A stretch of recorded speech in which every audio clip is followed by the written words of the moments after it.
Hello friends, आज के इस वीडियो में हम बात करने वाले हैं कुछ आइलैंड्स की। जैसा कि आप लोग स्क्रीन पर देख पा रहे हैं, जैसा क्रिसमस आइलैंड पहला है, Cocos Keeling island, heard and McDonald island, Norfolk island.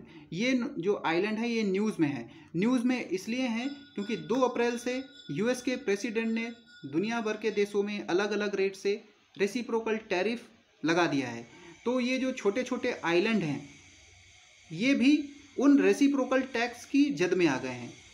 ये ऐसे आइलैंड हैं जहाँ पर या तो पॉपुलेशन बहुत कम है या तो रहती ही नहीं है, फिर भी उन्होंने अलग अलग रेट से रेसिप्रोकल टैरिफ लगाया है, इसलिए ये आइलैंड न्यूज़ में बने हुए हैं। तो चलिए समझते हैं। पहला है हर्ड एंड मैकडोनल्ड आइलैंड। देखो, हर्ड एंड मैकडोनल्ड आइलैंड अगर हम इस मैप की सहायता से समझने का प्रयास करते हैं तो ऑस्ट्रेलिया के दक्षिण पश्चिम में आता है, ऑस्ट्रेलिया के दक्षिण पश्चिम में। और ये जो हर्ड एंड मैकडोनल्ड आइलैंड है ये ऑस्ट्रेलिया की 7 बाहरी टेरिटरी में से एक है।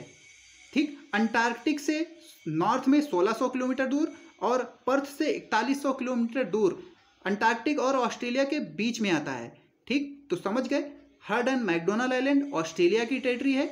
ठीक, heard island and McDonald island Australia के दक्षिण पश्चिम में आते हैं और अंटार्कटिक रीजन में पड़ते हैं ये दोनों आइलैंड, जो कि ऑस्ट्रेलिया की बाहरी क्षेत्र में आते हैं, अंटार्कटिक वाले रीजन में आती है।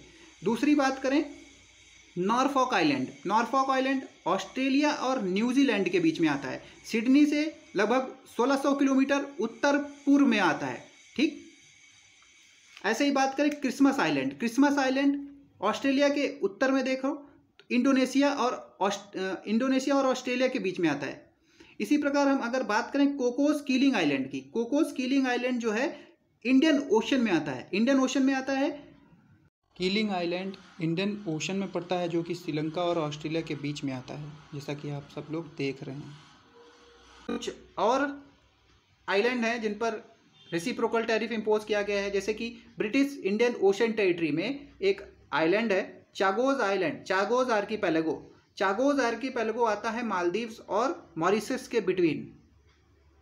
करंटली जो चागोज आइलैंड है ये एक स्ट्रेटजिक पॉइंट है और यहाँ पे यूके और यूएस के मिलिट्री बेस कैंप हैं।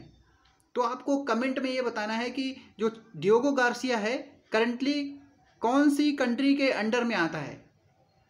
तो ये छोटी सी वीडियो थी, आप मुझे कमेंट में बता सकते हैं अपनी राय। मेरी वीडियो कैसी लगती है आपको। चैनल पे नए हैं तो चैनल को सब्सक्राइब कर लीजिए। मिलते हैं नेक्स्ट वीडियो में। Thank you for watching.